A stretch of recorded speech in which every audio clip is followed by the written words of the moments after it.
How you doing? I'm meteorologist Paul Diano on this spring-like day with high temperatures in the 60s, looking out over the Sound and up toward Queen Anne and up toward the Space Needle. A lot of you have been emailing in asking what happens typically in spring and summertime when we come off of an El Nino winter, and that is a great question. And I've spent the past couple days doing some research trying to find some years that were similar to the weather that we had this year, where we were very mild with little, if any, snow in the wintertime, and what that happens and what that translates into for spring and summer-like weather. Now, the Climate Prediction Center is predicting that we will be above normal temperature-wise and also drier than normal for March, April, and May, MAM.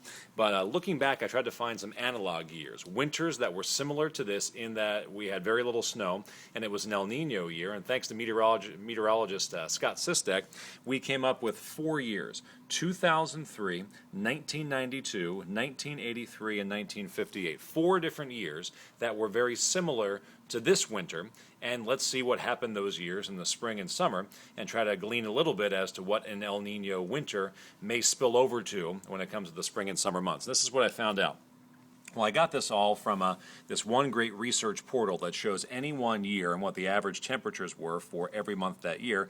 This one, of course, being 1992, one of the years we're looking at. And I kind of just wrote it down on this chart here. Now, 2003, a little bit below normal in April and May, cooler than normal, but then June and July, well above normal. Look at 1992, though.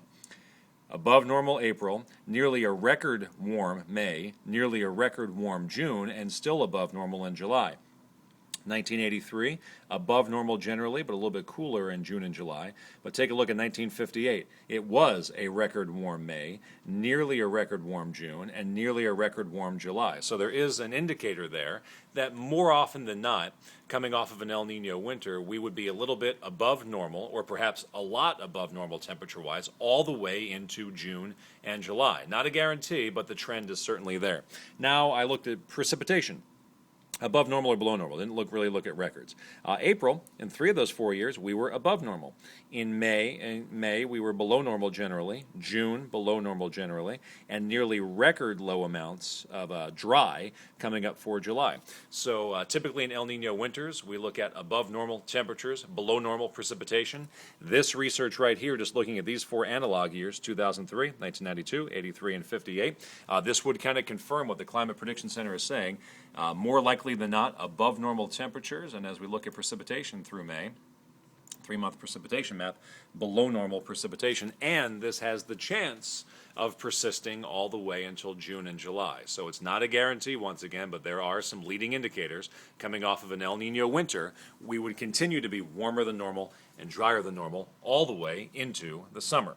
For today, some morning showers are gone. It'll be a warm day, feeling like spring out there already with highs up in the 60s because we're pulling some warm air up ahead of a cold front that'll give us a good chance of rain tomorrow. And once that front gets here, Tuesday is going to be a pretty good soaker. But after that, it'll feel spring-like as we head toward the first day of spring. So beautiful today, high of 61, rain's done. Tuesday looks wet with a high of 56. We clear out by Wednesday afternoon. Thursday, Friday, and Saturday, all looking dry. Saturday, the first day of spring, and we'll start off pretty dry to start off spring, and the research shows that we may stay drier than normal and warmer than normal for some time. So fans of very warm weather around here, you've had a great past 12 months.